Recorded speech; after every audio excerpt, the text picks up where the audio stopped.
Hello, hello, folks. Welcome back. Episode 60. We got a good one for you guys because, first of all, I don't rarely do episodes that are like current events kind of thing. So I just felt like I needed to because I was doing some research already, and for an episode that I wanted to do, and then I did that episode, and then it lined up with kind of my thoughts with the guest that I have on today. I've had him on before, and I was like, I need to get him back on. So let's just get into this show and let's hear his thoughts, and I'll try and let him speak for that listener that told me, hey, let your guest speak. And I was like, yeah, you're right. I should do that. That's a good idea. Welcome back to the show. How you doing, Mr. Odd? That's what I call you. What's going on, bro?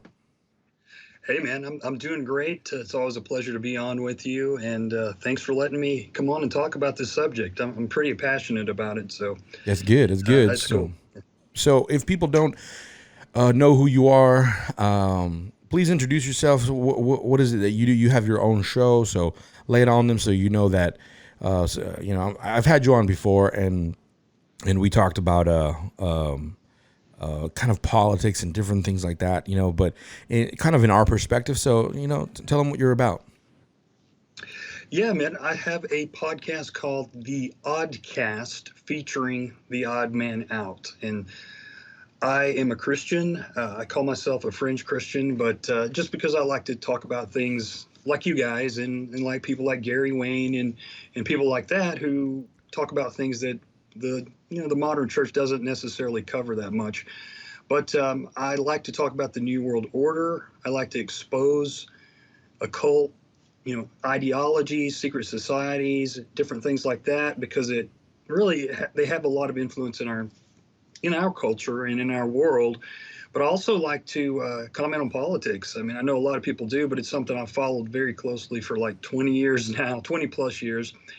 And I try to step outside of the left-right bubble paradigm and try to look at it from a somewhat objective perspective, because, people that get caught up in the I call them cults, but the clubs, the tribes, they really get sucked up in there, and I feel like they can't really be objective, and they just kind of go along with whatever. So that's kind of what I try to do, is expose some of these things that we really should be thinking about in a critical way. Right. And that's why I liked your show, because kind of getting into the fringe stuff, like when I started to do it, the first thing that comes up, like, I mean, I'm old school. Old school in these days is like 5 years ago. You know what I mean? but like, I started researching all this more quote unquote conspiratorial stuff, which is a phrase that's used for everything now, and which I hate, but, Yeah. but the first thing that comes up is government. Oh, the government. So it's like, if you start researching and you're like barely getting into this kind of stuff, everything 100% government bad. And so you just, that's kind of where you go. But then I went through this, like, I got a little older, and I don't know, I was like, maybe politics does have a little bit of a importance, and so let me get into this. But what I noticed was that amongst the church and amongst just the non-church goers, there's already this polarization where, if you're Republican, you must be a Christian, you must be this, like, or you must be like racist, or you must be like, there's all these things that you must be if you belong to a specific side. And that's kind of the divisive, part of politics, where it's like you're either for me or against me and it can be on one thing, and it's just caused such a drift between people, especially in this age of the patriots, quote unquote, and the non-patriots, and the people going the other way. But what my biggest concern is that amongst like church, there's also this like blind following one side, that it makes you just not question anything. And then when something happens, boom, we all have to go, like, jump right on it. There's no questioning it. Just follow it. And that's my biggest problem. And I think that's why I like your show so much, because you step outside of it and say, no, well, let's see why this is happening, and really look at it, like you said, objectively, and get the gist of it, and really just like understand, to not let yourself be guided just by by someone who follows a specific side, right? And that's how cults work. You said it's like you call them cults, and that's a perfect word for it because you know you follow that ideology without questioning it, right? Yeah, absolutely, man. And that's one of the things that kind of brought me out of, like, I wasn't really into politics. And then after 9/11, I just became this huge conservative and I followed everything. But at that point, when it happened, I didn't know the difference really between the left and the right. I kind of understood that Democrats weren't as religious as Republicans, but that's really uh, all of the knowledge I had of the two parties. And I was very, very conservative and I supported the war on terror and all that stuff. And I voted for George Bush the second time. And I really believed that stuff and defended everything. But as time went on, I started noticing that a lot of things just seemed to be like they would be put out there, like the conservative talking heads would put something out there, kind of like the more left-leaning liberal side, which owns most of the media. They'll put something out there and it just spreads like wildfire. And I realized these guys are actually they're not exactly reporting news; they're creating culture, and they're just kind of giving people marching orders. Mm. And one of the things that really opened my eyes was that I realized a lot of these politicians at the top in the upper echelons they belong to a lot of these same powerful NGOs like the Council on Foreign Relations and Trilateral Commission and Aspen Institute, Atlantic Council. There are So dozens and dozens of these NGOs, very powerful, and they're backed by corporations mostly. So I was like, wow, it's kind of like George Carlin said, it's one big club and you're not in it. I And, love that. Yeah. and Uh, I Now, realized that was before we going get on. into more of it, that realization, can you explain to people? Let's just go back because I sometimes assume our listeners already know what these corporations and like Council of Foreign Relations are. Why is it a bad thing to be part of the CFR, the Council of Foreign Relations? Why is it like what is it that like why should I care? In other words, that Gotcha. you know what I mean, that they are part of this corporation specifically or these other ones.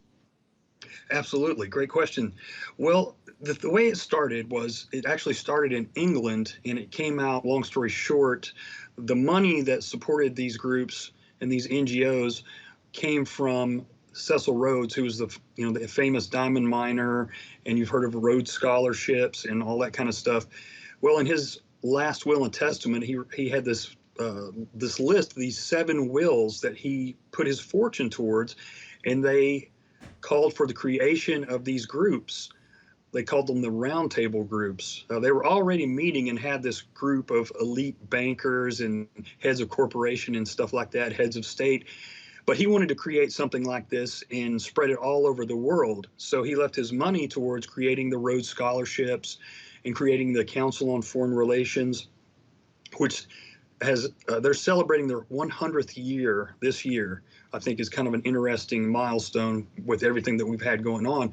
But the year before that, 1920, they created the Royal Institute of International Affairs in England. Mm-hmm. And basically, what it is a way for these corporations and these central bankers and to mix with governments, and they get into presidential administrations and the parliament and all these different positions, and they control policy. And there's Mm-hmm. something called there's a saying called "people is policy," and so that's what they Mm-hmm. do. They get in and they already know what they want to do because they have these meetings and they do these studies and they come up with the policies that they want to implement into governments, and then they get their guys into the governments, and that's how they get what they want done on behalf of their their, if you want to call it puppeteers, but they're emissaries. So the Council on Foreign Relations is a non-governmental institution, and it was formed by J.P. Morgan. He Ah, was there the you main go. guy, but a lot of the money came out of Cecil Rhodes. So, J.P. Morgan, the famous banker, it eventually became J.P. Morgan and Chase. Rockefeller's own Chase Bank. They kind of merged that, Mm.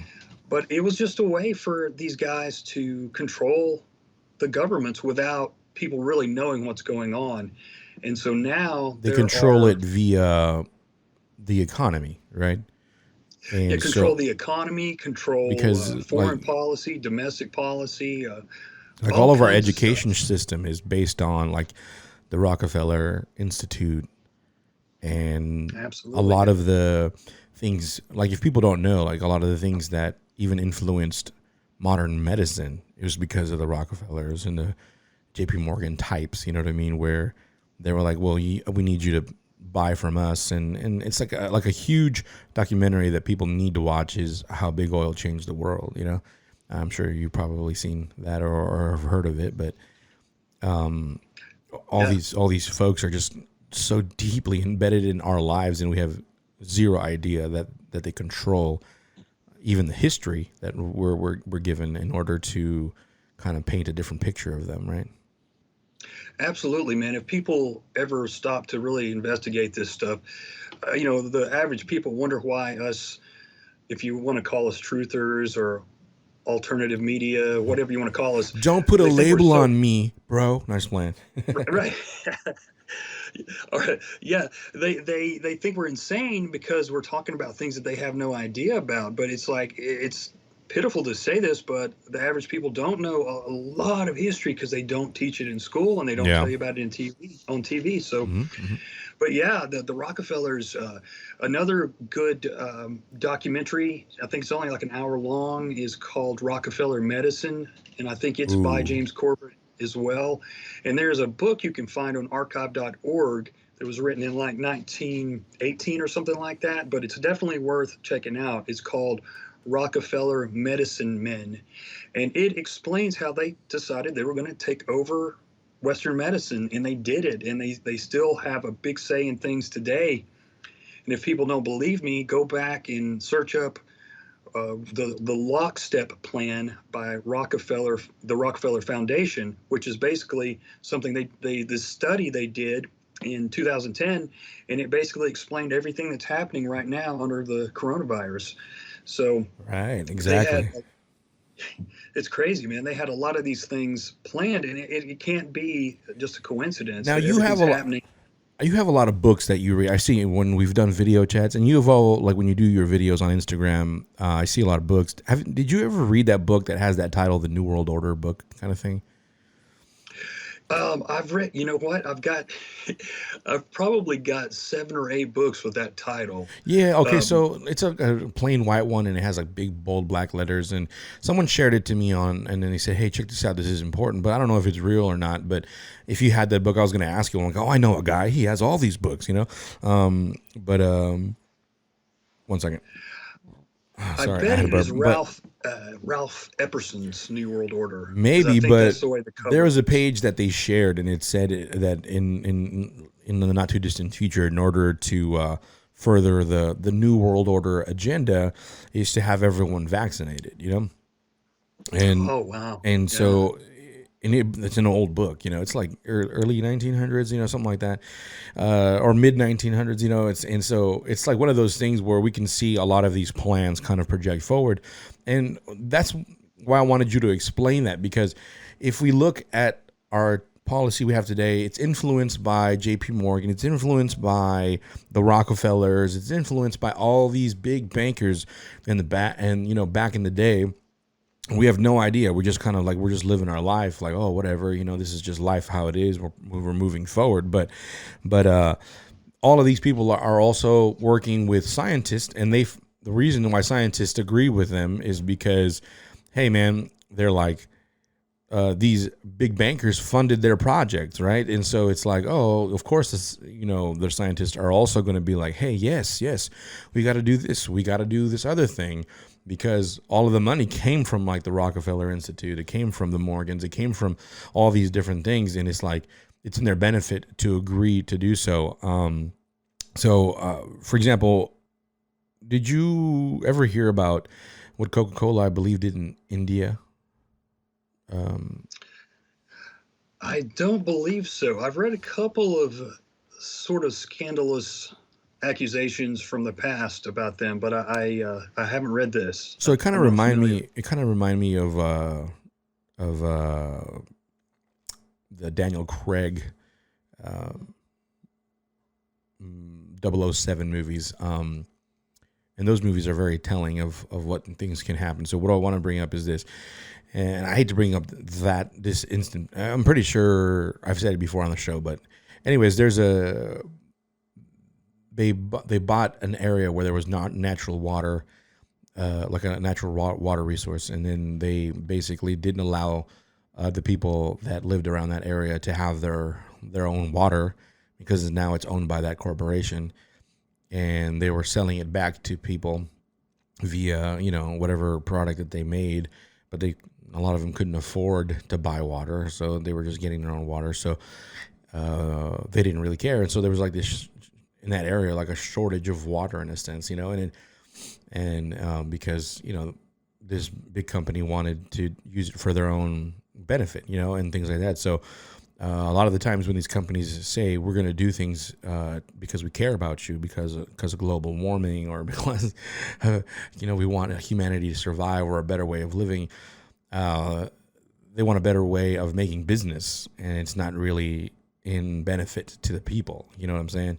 And so that's just something like a small instance, but it reminded me of the movie Quantum of Solace. Have you seen that movie? I have not. Okay, so in Quantum of Solace, James Bond works with obviously MI6 and things like that, and so he's looking for this guy named Mr. Green, and these kind of like people, this whole organization infiltrated our own government, and they're making their own plans, and they have these meetings, right? And they're trying to figure out ways on how to control the economy, right? So Mr. Green starts a company that's called Green. I forgot Green something, but it's basically like environment related. Like, hey, let's go green and let's go. You know what I mean? So it was like a take on global warming, right? So he buys this land, this massive part of land in South America, and he builds up these dams and shorts all the water from the local villages, and blames it on global warming, okay? And he starts saying that, hey, he's coming up with new ways to help fight global warming, and if you invest in my company, then we can bring water to villages like these. And the villages, of course, were all for it, because they're like, we want water, and they think, global warming is real because this big corporation built up these dams and stopped all the water flow, you know what I mean? And so that was happening in the background. And so James Bond figures it out, and he's like, hey man, there's no shortage of water.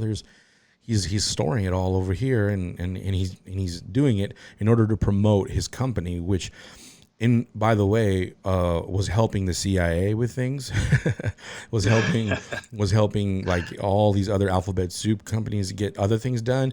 And so the alphabet soup companies were like, were saying, if you do this for us, we'll give you this. Green was giving them things like, oh, we'll give you power to take over this area or that. So they were amongst each other saying, if you do this for me, I'll do that for you. And there's this whole thing. There's one agent was like, are we really going to do business with people like that? And then the guy in charge was like, what do you want us to do business with only good people? Is that what it is? Like, we have to do what it takes in order to further our benefits here in America, kind of thing. You know what I mean?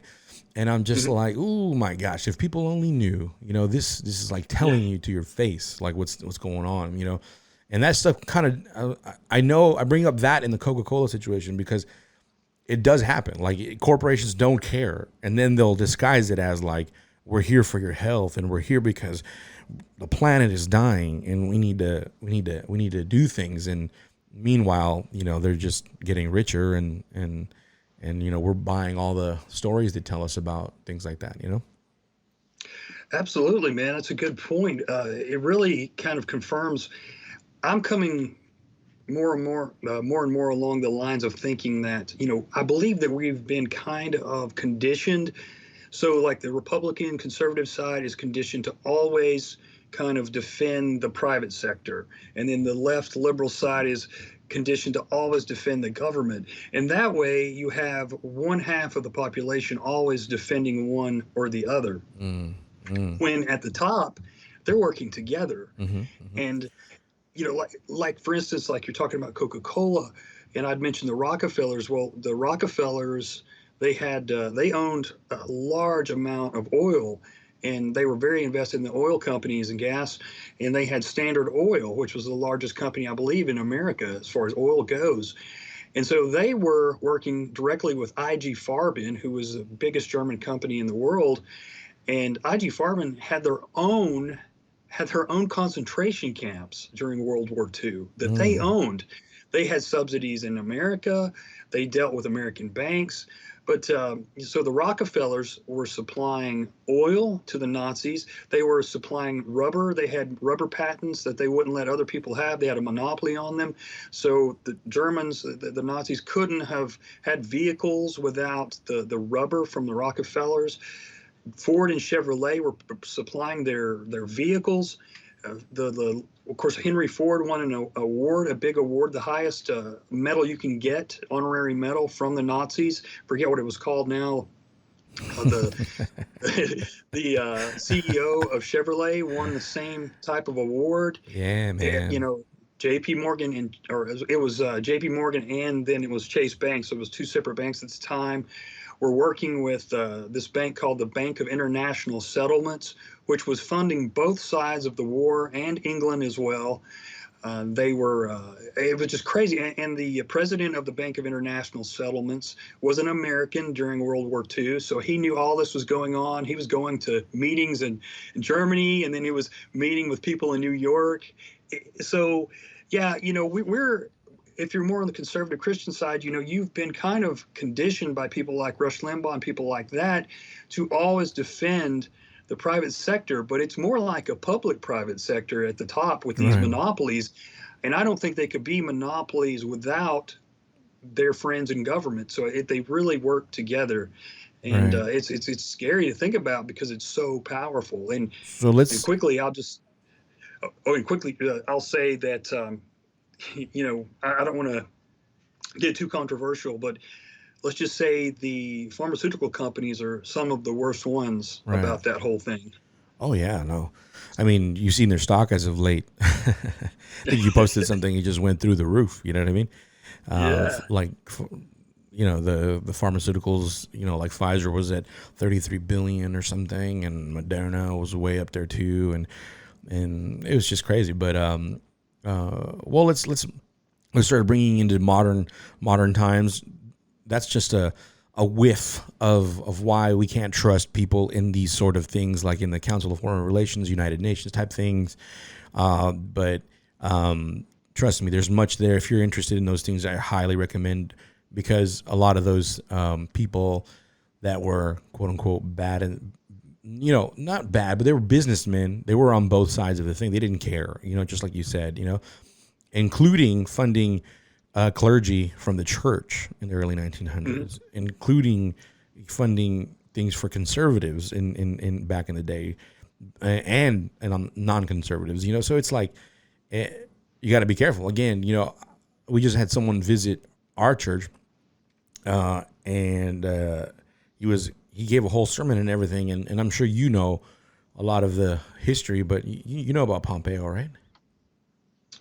Oh, Pompeo, a little bit, but I'm not real familiar, to be honest. Okay, well, a lot of shady business going on. Shady, shady, shady, But I don't want to say too much just because I don't want to, stir the pot here. But he came in and, he's tied with a lot of folks that, again, businessmen, and things like that, that it's just, I'm like, dude, what are you doing working with them? You know what I mean? What's going on? Mm-hmm. And then what are you doing giving a service here at my church right now? Like what's going on with that? And that's what I'm talking about. Like, there's this like kind of control, like you just said. It was perfectly said. Well, one controls government, the other's the private sector, and kind of pushing forward this kind of peak capitalism. That's a key phrase: peak capitalism, not capitalism. I'm not trashing capitalism here. I'm just saying, like, it's gone way beyond what we understand for the free market, and it's being used to really control a lot of people as well. But bringing it into modern times, we live in a post MAGA era. You know what I mean? Hmm. We live in Yeah, this very era, much so. and because of that, there's more division than ever. And there's the people that are actual, quote unquote patriots, and then there's everyone else, that doesn't follow along with the MAGA train, And one thing, just a reminder, and I want you to remind them because I've seen your post and I know you know about this. He was huge on draining the swamp, our former president, right? Let's drain the Yep. swamp. Let's get rid of the globalists. Let's get rid of the deep state. And everybody was like, up until that point, a lot of people actually didn't even know that was a thing. So it was surprising to hear him just bring those things out into the light and cause all this chaos. And it's really weird because he was always presented as this agent of chaos. They even said he's the candidate of chaos, which is interesting. It was very ritualistic in my opinion. But so I was like, everyone loved it as soon as he exposed the globalist and this new world order agenda and all that stuff. You're like, okay, cool. He's going to do something about those folks, right? And then he does certain things that completely contradict that. And what are some of those things that you saw that he did that were like, wait a minute, I thought we were draining the swamp. What's going on with this? Yeah, absolutely, man. Well, I'll say quickly, one thing that I was always like, I never got on board the Trump train. I like to say there were people who were either had Trump derangement syndrome or people who had Trump worship syndrome. And there was no in the middle. Right. Guys like us were kind of like, hey, wait a minute, maybe we should be worried about this or that. We were considered the opposition. So, because Right. you couldn't say anything. Right. And that's kind of the way it is now still. But like, yeah, he had already taken a huge loan from George Soros for Trump Towers before he ran for president several years before that. But once he got in, I started noticing these things. Like there is an interview with him talking about the Constitution, and he says the constitutional process is archaic and bad for the American people. Little things like that. But he brought in some of these Council on Foreign Relations members who are the premier globalist institution who wants to end sovereignty, who wants disarmament, and they want all kinds of pretty much every terrible thing that MAGA people are against, they are for. He brought in John Bolton, who was a longtime Council on Foreign Relations member, and he was a big, one of the main guys behind all the things that happened under 9/11 with the Patriot Act and all these different deals. He brought in, let's see, I'm trying to remember. I know there were at least a half a dozen CFR members. There was a couple of Bilderberg attendees, and just different ones.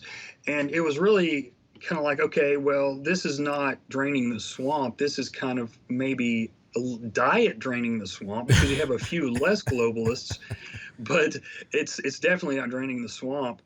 And he was already stacking on the debt before COVID even happened and all these different things. And so I just never trusted him. And I think that I believe, and I'm not saying that Trump was in on the psyop exactly, but I think that he was allowed to become president so they could divide the public, because it couldn't have happened better if it had been a script. You know what I mean? They really were able to divide us completely to the point where nobody could really have a conversation anymore. And that's what I'm saying. And That phrase, candidate of chaos, that he was given. I'm like, why did they name him that? And this is exactly what happened. Chaos. Yeah, absolutely. Amongst the people, and, at least, the division of people. Yes, and that's so important to the people that are behind policy, the powerful entities behind what is really going on. Because, if we ever came together and started, if the country was majority people like us who were questioning things, then the whole thing would start to fall apart, Right. And so people, they need like half and half. They need people on one side to kind of worship their side and vice versa. And, and I think every president is a divider in chief, at least in the modern era. I think that's their main purpose, to go out there and keep the people divided and take the blame when somebody needs to have the blame given to them, and take the emphasis off these powerful entities behind policy. Right. and that kind of thing. So let's what's your thoughts on, because right now what's happening, for example, you know, there's more chaos than ever because of what's going on in Afghanistan, Yeah. and it's kind of interesting to see the people fight. Oh, it's Trump's fault. Oh, it's Biden's fault. Oh, and I'm over here like, wasn't this George Bush's problem? And so I'm just kind of like, what? It's like people almost forget, and it's people that I know too. Just like, see, this wouldn't happen if Trump would have stayed, and they know about what happened with George Bush, and they agree with the 9/11 narrative as far as truthers know, and yet they're trying to blame a modern day candidate. I'm like, dude, you're totally skipping like a lot of stuff here. Like, well, how are you not connecting the dots here? Like, this is none of that. This is just a continuation of an old problem.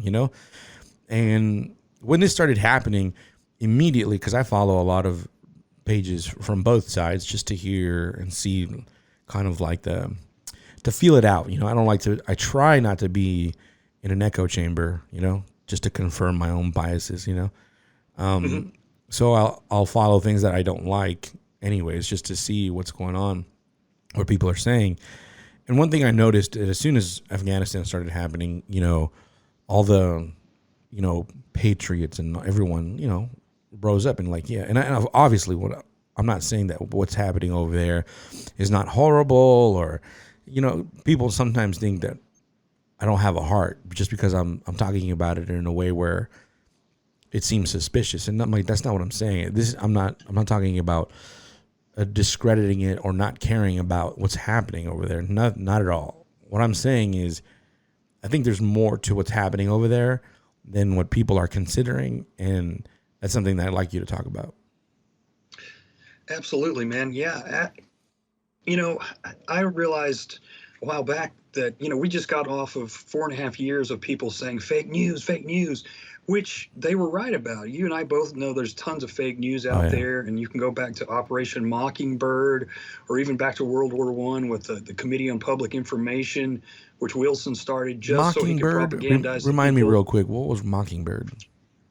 So Mockingbird was in the 1960s, and so the CIA had put a bunch of newspaper editors and different news anchors and people like that on their payroll to just say what they wanted to say, and so they were just propaganda agents, and it was finally Ah, busted and proven, and people can go on. I think it's still on YouTube and see the trials.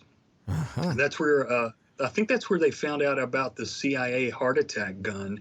You can Ah, go on there and yeah. see Because one of to these this day, we senators have bringing that up. a lot of people, a lot of important people having heart attacks all of a sudden.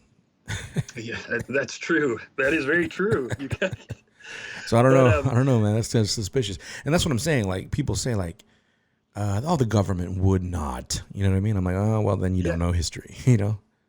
yeah. I mean, you go back and look at the Gulf of Tonkin, which was the reason we went had the Vietnam War. Well, they've declassified documents that show that that was BS. And, Right. even going back to Pearl Harbor, there is a lot of credible information that says that the administration knew that that was going to happen. They'd been warned, and they didn't tell the general and the admiral, and they actually let the admiral and general, they let those two guys take the fall for it. Mm, And so there's a lot of things that have happened that have went on to be the reason that our leadership uses to go into these wars. right. It's a huge deal. And so we just got off the 4.5 years of fake news where people didn't believe when the news will report something negative about Trump. But Right. as soon as he's gone, it seems like they're believing everything that the fake news says Right.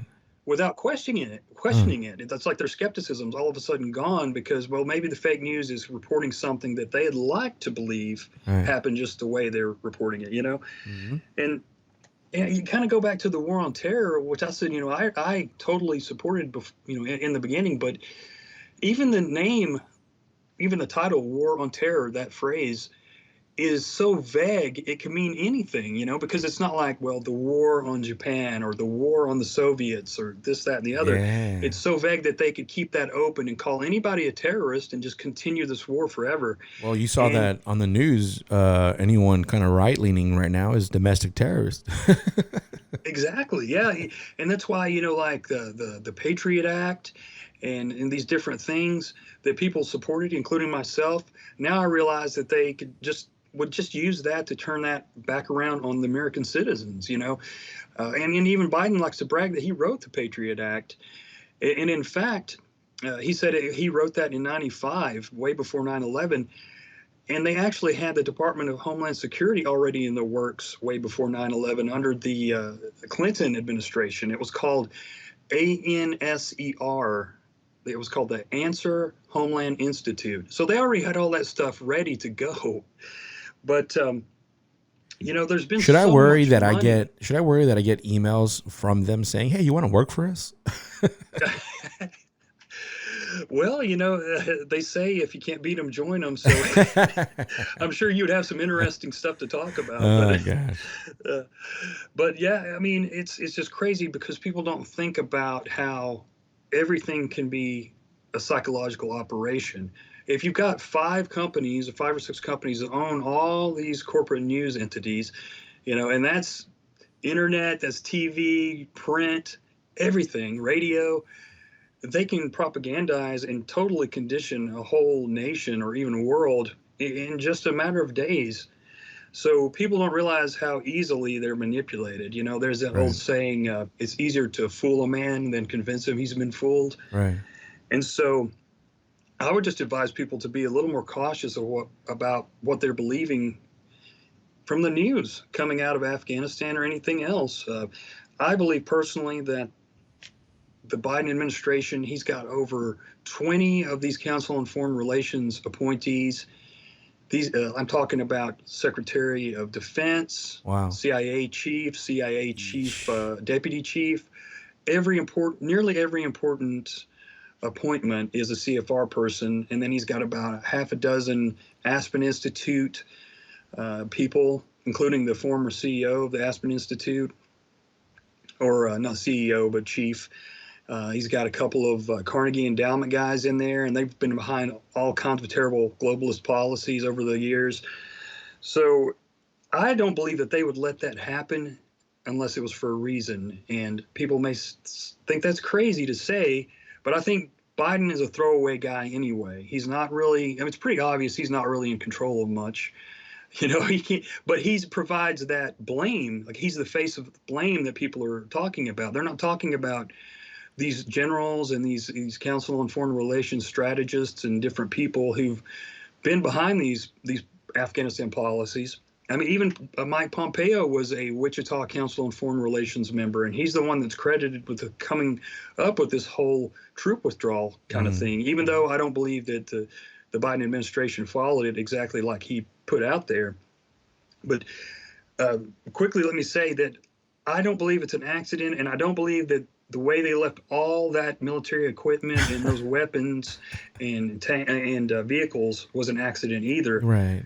They, they've got it set up now to where the Taliban can potentially be much more powerful than they ever were before. Right. And I heard one of the excuses was, "Oh, it's just cheaper to leave the stuff there." And I'm like, since when does the military industrial complex care about cheaper? You know what I mean? Like that's the dumbest excuse I've ever heard. I can't believe are you serious? Like, oh, I know it's kind of dangerous here, but we're just go ahead and leave it here. Like they would never do that here in America. You know what I mean? They'd never just like, Oh oh, no, well, let's just abandon it, and so the Americans can have all these weapons. You know what I mean? Like, dude, I wish I'd love to have those weapons. You know what I mean? you're right. Yeah, it just seems to me too perfect that they would allow that potential for a whole new Islamic Arab state right there to just wreak havoc across that land and maybe become a real enemy, a viable enemy, because you have to look back at there's been so many times where our leadership has armed these jihadis and these different rebel groups only for them to come back years later and have to fight those same rebel groups, you know. And it started, I think, with Jimmy Carter under Operation Cyclone, and Zbigniew Brzezinski was his advisor, Mm. and he started the Trilateral Commission with David Rockefeller. And Brzezinski even talked about how they knew, even in the Carter administration, that there was going to be an eventual coming war with the Middle East, and that they were trying to kind of move towards that because the What year was that? Cold. I believe that was the last year of Carter's administration, Which was and around. they knew that the war or the Cold War was kind of dying down, even though they Oh, hadn't told the public, and they kind of milked that for another decade. But right, so they were preparing to have an enemy. You know, the military-industrial complex has to have an enemy, right, and it not only for the money and the funding that it brings in, but also when we have an enemy, you know, when the American people are told there's a threat, then that's when we're most malleable. You know, we'll give up our rights because we're like, oh my gosh, well, we've got to do this because there's a foreign enemy that may be coming to get us, you know. right. And so that allows them to do so many things. And I wish more people could kind of see what's going on. I believe it's the War on Terror Part 2. I believe that's what they're making way for. Right, right. And so, you know, again, horrible things that are happening for sure. And that's kind of what makes it difficult for me because it's like they paint it as in we have to respond, right? And if you don't respond, it's like, dude, well, are you do you not have a heart for these people? Do you not, you know? And it's like it leaves you no choice. But like, yeah, I mean, we gotta go do something. But as long, you know, it's kind of like the Trojan horse. Yeah, let's go save them. Let's go save our Americans, our Marines now that are getting killed, and then, you know, now let's stay for another 20 years. You know what I'm saying? Yeah. And that's the problem. That's the only issue I have. It's just that even it's weird because it's like all of a sudden, even the like you said earlier, even the liberal media, the fake news, everyone is jumping on board, both left and right. You know, this is horrible. What the way this was taken care of. I mean, it's like even the left's turning on Biden's administration. Like, you know, they're not. Yeah. I see a lot of like the press conferences. They're turning on Psaki real hard. You know what I mean? It's like, yeah, okay, you know. So it just feels weird because I feel stepping outside of it, like they're trying to almost organically push all of the conservatives and Republicans and everyone towards we got to go do something about this and continue this war on quote unquote terror. You know what I mean? And Yeah. I don't know Yeah. if that's what you It feel. makes sense to me, man. If you look at it from a psychological kind of point of view, because they do so many things to convince us to feel a certain way.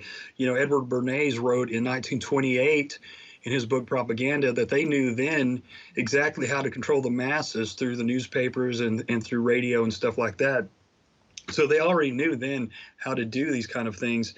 And they always, you know, they don't want us revolting in big numbers, so they have to propagandize us and keep us kind of at bay, you know.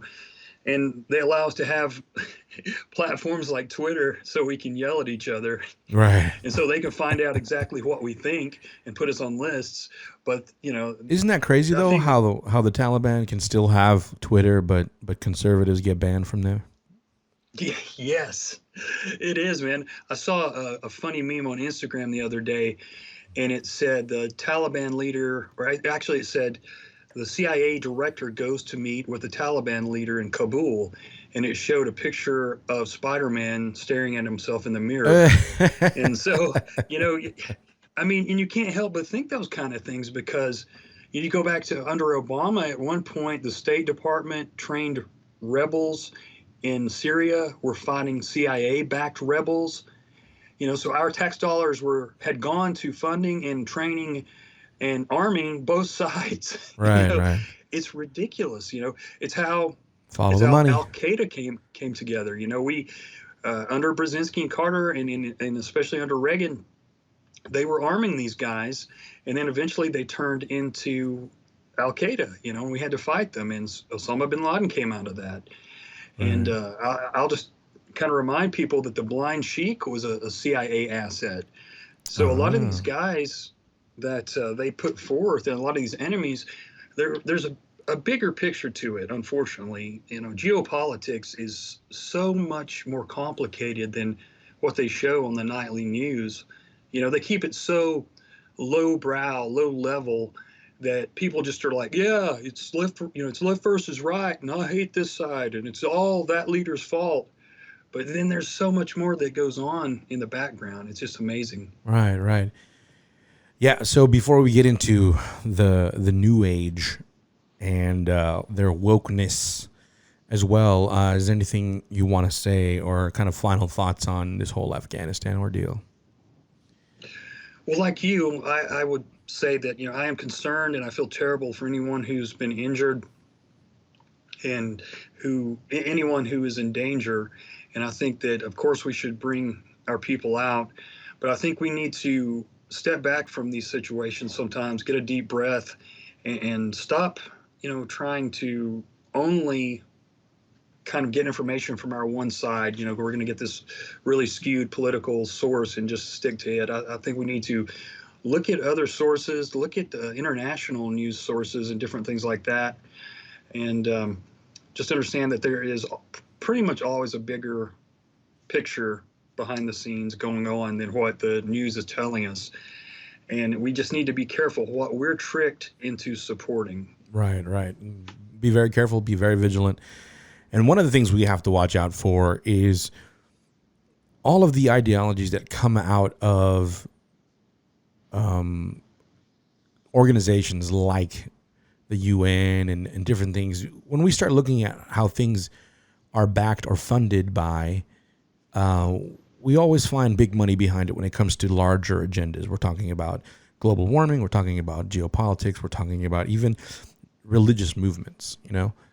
And as of late, there has been a new movement, not a new movement, but a resurfacing more of the new age kind of theosophical beliefs. And if you don't know that, I suggest you look into it a little bit, but we'll talk about it right now, give you a little history on it. If you don't know what the new age is, we'll talk about it right now, but it really runs deep within our government, within geopolitics, within even actually a lot of our modern day scientists and engineers, a lot of people in Silicon Valley, a lot of celebrities, a lot of musicians and things like that, deeply embedded for a long period of time now. And we're kind of unaware, like I personally like the Doors. Who doesn't? A lot of people that like the classical rock, like the Doors, the Rolling Stones, the Beatles, are completely unaware that they were pushing these theosophical new age religion in the background, and we're just kind of like trucking along like I really like that song and don't know that we're getting preached to. So on that note, as of late, there's been a lot of like woke movements, people that are red pilled, quote unquote, and things like that, and understand that the government and a lot of things are being kind of pushed forward to a new world order agenda. And I've seen a lot of pages that are promoting this kind of stuff, but also simultaneously promoting like, hey man, we gotta align our chakras, bro. Your chakras are all messed up, and all these different kinds of weird theosophical religions. Why is that a problem? What do you think? Why should I care about that? I'm always asking you that because Well, go ahead, go for it. yeah, man. So I would just say, yeah, there's a lot of well-meaning people who are kind of into these different new age beliefs, and a lot of people in the alternative media community seem to be leaning that way now, and that's unfortunate. I don't expect people to believe exactly like I believe, but I just wish that they would think about the whole idea of oneness and this whole we're all one type of thing. It's nice and everything, but it's not realistic, and it's another form of collectivism, and we're supposed to be fighting collectivism because the new world order is all about collectivism. Right, right. And so I feel like we're getting kind of like a lot of people are thinking they're fighting this system, this that's coming towards us in a quick way under the Great Reset, but they're actually just another part of it. And It's like that when I octopus study, symbol, right? go ahead. What's that? It's like that octopus symbol. Like it's one of the symbols used in the New World Order. Hmm. And in the movie Spectre, is another thing I was going to talk about. Is they had another great meeting later. You have to watch. You're going to freak out. You have to watch these Daniel Craig 007 movies, bro. You're going to be like, wow, that stuff Okay. is Yeah. happening now. You know what I mean? I think I've told you every time I speak to you, I'm like, bro, you need to see this movie, bro. You know what I mean? But so different arms of the octopus control different parts of the New World Order. You know what I mean? Yeah. And one is for economy, one is for government, one is for medicine, like big pharmaceuticals, and others like religion and stuff like that. So that's I just wanted to bring that up. Absolutely, man. Now, like you go downtown uh, New York, and you see that right there at Rockefeller Center, they have a picture of Zeus with the scales, like the Freemasons. That you'll see around the corner, Atlas holding up the world. There are several kind of pagan, if you will, gods right in that one area there, and like the Rockefellers helped to support opening the Nag Hammadi Library, which is the Gnostic library, Uh, and there is a lot of stuff going on. Like you mentioned the UN, the UNESCO was started with Rockefeller money, and was also the guy Julian Huxley was Aldous Huxley's brother, and these guys were globalists and eugenicists and that type of thing, and they worked directly with the UN, and people can look up UNESCO if they want and see the influence. They want to influence education and entertainment, and they have. Who knows how much they've kind of influenced it over the years, but there's definitely this push in the everybody I think can see it that's probably listening to this show, the new age push in media and in movies and TV and in music and everything like that. And one of the things I've noticed that I'll just say why I think we should be concerned, one of the main reasons is when I study all these different occult belief systems and secret societies and different things like that, and everything from the Satanic Church to the Temple of Set to Freemasonry, Rosicrucianism. I mean, so many of these, they have one thing in common. Well, they have two or three things in common. And one is that you will become your own God. You are your own God. The other is there's no reality anyway. A lot of them teach, well, there's no reality. And that drives me crazy because once you say there's no reality, then why should you care about anything? If there's everything equals out and the reconciliation of the opposites, always happens eventually, then why should we care about violence and sexual misconduct and right. all these different things? Hmm. And I believe that they also, a lot of them believe in reincarnation too. And I believe that that possibly leads to what I just mentioned is why should you care? A lot of these people think that even a child, well, that child is not really a child. It's going through its second or third or fourth incarnation. So that kind of leads to, well, do these people believe, not, I'm not saying all of them by any means, but these really dark occultists believe that doing certain things to a child is not really worse than doing it to a consenting adult because they're going through these incarnations. Right. I think that's something we can think about because No, these people really believe this that's stuff. perfect that you brought that up because, especially in the left side of politics, they're kind of trying to give consent to children. You know what I mean? And Yeah. and they're even like here in California, for our wonderful governor had passed laws to reduce sentences on people who have sodomized kids. You know what I mean? Like, hey, like why would you do that? Like there's this kind of push amongst uh, to kind of normalize pedophilia, and that's actually ritualistic. Like it's belonged to these theosophical religious beliefs for a long time. Aleister Crowley and all that, that stuff was known to kind of like abuse children. Yeah, absolutely, man. I can't remember who it was, but it was a few weeks ago, and I was watching some comedy. It was like two or three stand-up comedians sitting around talking about something, and I thought it was so interesting because I'd never really thought about it. But we hear about how if women ruled the world, there wouldn't be all these wars and violence and stuff like that. And he mentioned that, and he said, yeah, but just go back to the days of ISIS and the days of the goddess where they were sacrificing people, and they were Right. going from country to country and just killing people and taking over their lands and stuff. Mm-hmm. So it really, things haven't changed. Right.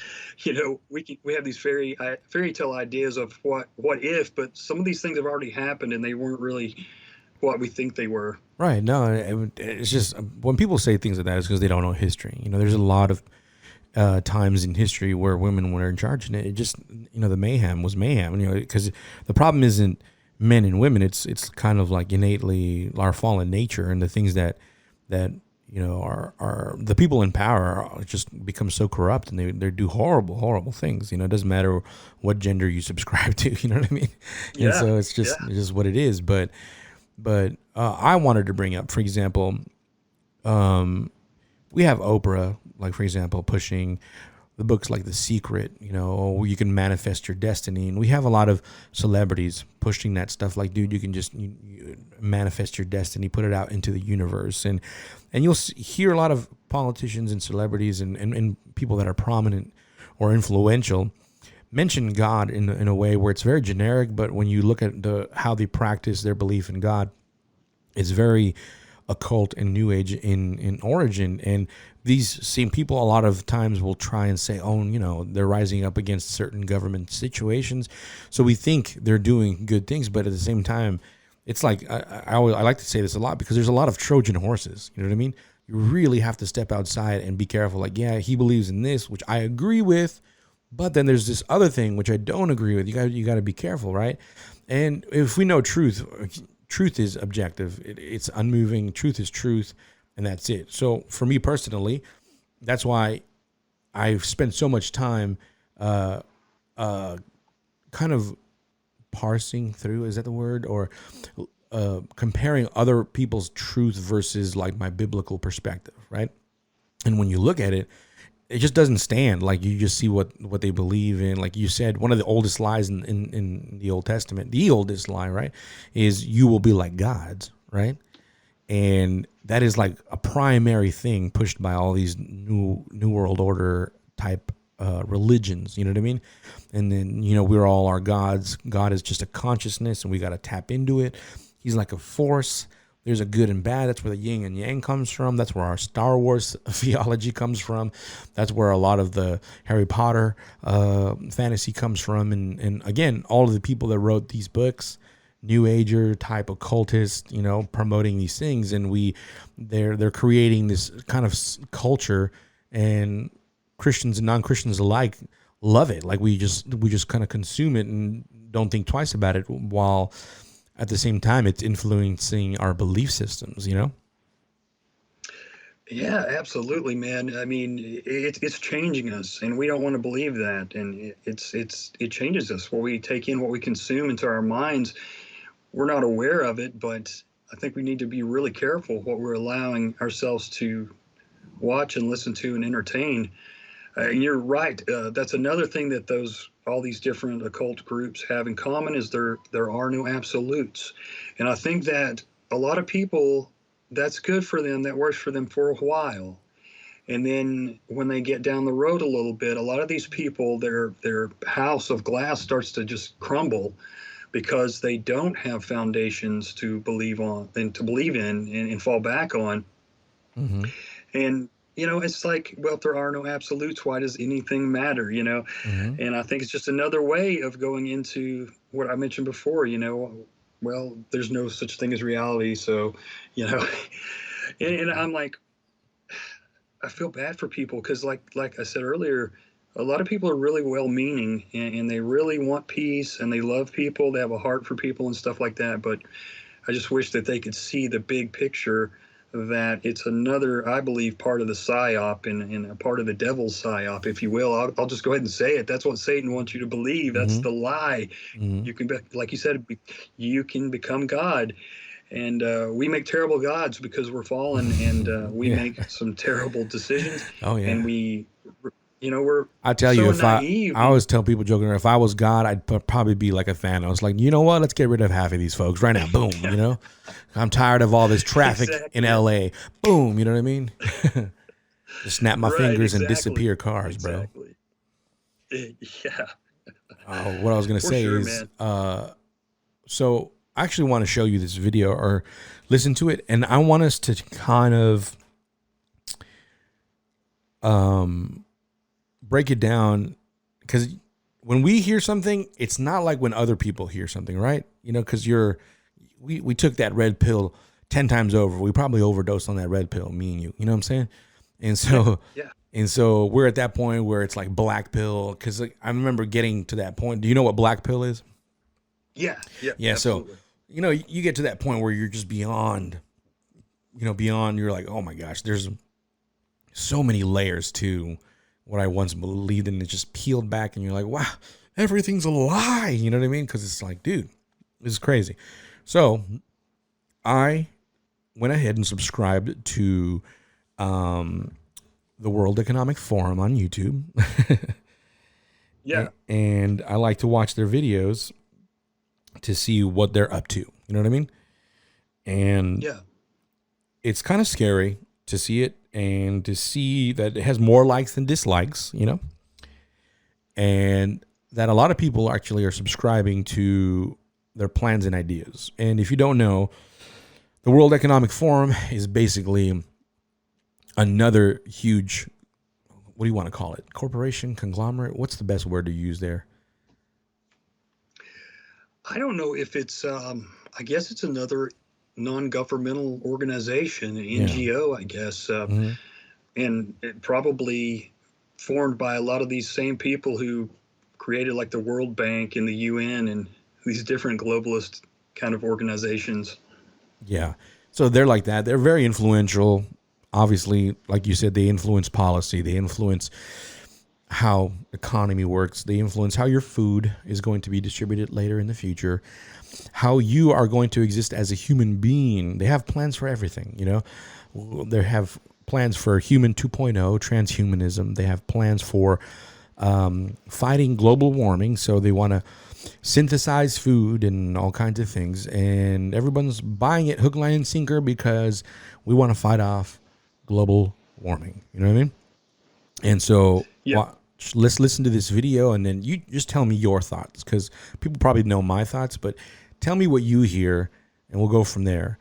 All right, here we go. yeah.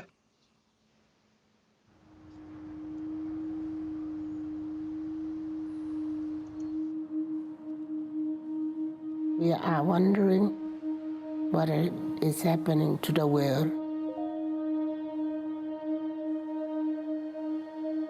Everything is changing.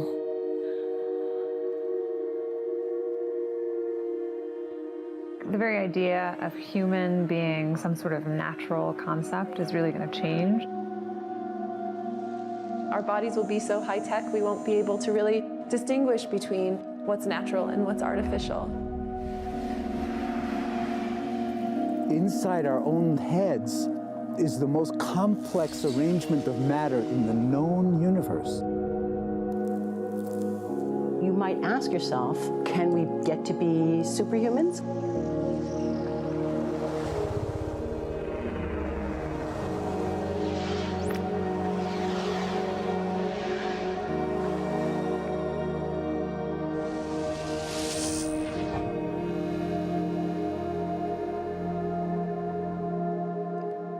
So we'll stop right there for now. And at the end, it gave a label saying, this is the fourth industrial revolution. What do you think? What's going on here? Man, their videos have such a creepy element to them. Oh my gosh. It's just so weird that people don't see it. I guess they want to believe these things, but almost every one of them has some kind of. If you could see the strange and- video, it's so beautifully recorded, and there's a lot of one eye symbolism throughout the whole thing. There's a lot of zoom into the eye, the pupil dilating and closing, and a lot of it. Like in the first minute and 12 seconds, I saw the eye of Horus like 5 times. So, what are your thoughts, man? What's going on here? It sounds to me like this whole transhumanist agenda is being pushed, and you see like the notion that we can basically become gods through this type of technology.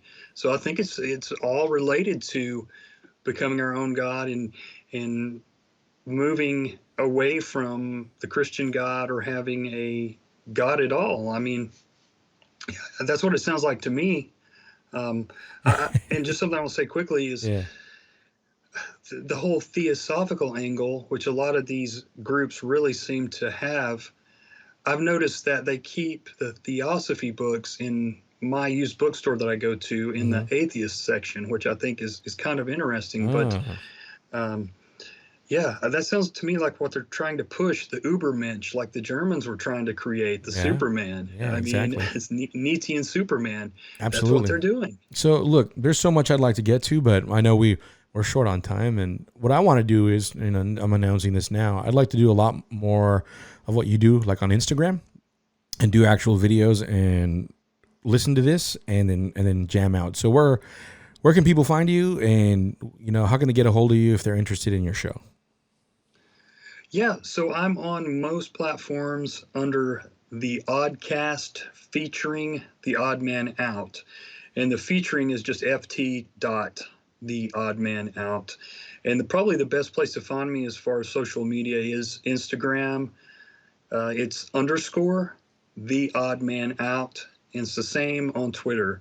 And in the profile there on both of those, you can go to my link tree, and I've got several platforms. I do some videos sometimes on BitChute and stuff like that. So yeah, man, subscribe. And if anybody likes what I had to say, then feel free to shoot me a message and ask me any questions. I'm always willing to answer questions. Absolutely. Absolutely. Well, hey, thanks again for coming on, and I appreciate the time as always. And we got to do some videos together, things like that, on Instagram, and I'll post those on YouTube as well until I get, booted out of YouTube. And, let's keep it going. Thanks for coming on again. And folks, stay on because we got a little bit more coming. So just stay with me, listen to some tunes real quick, and let's continue the show.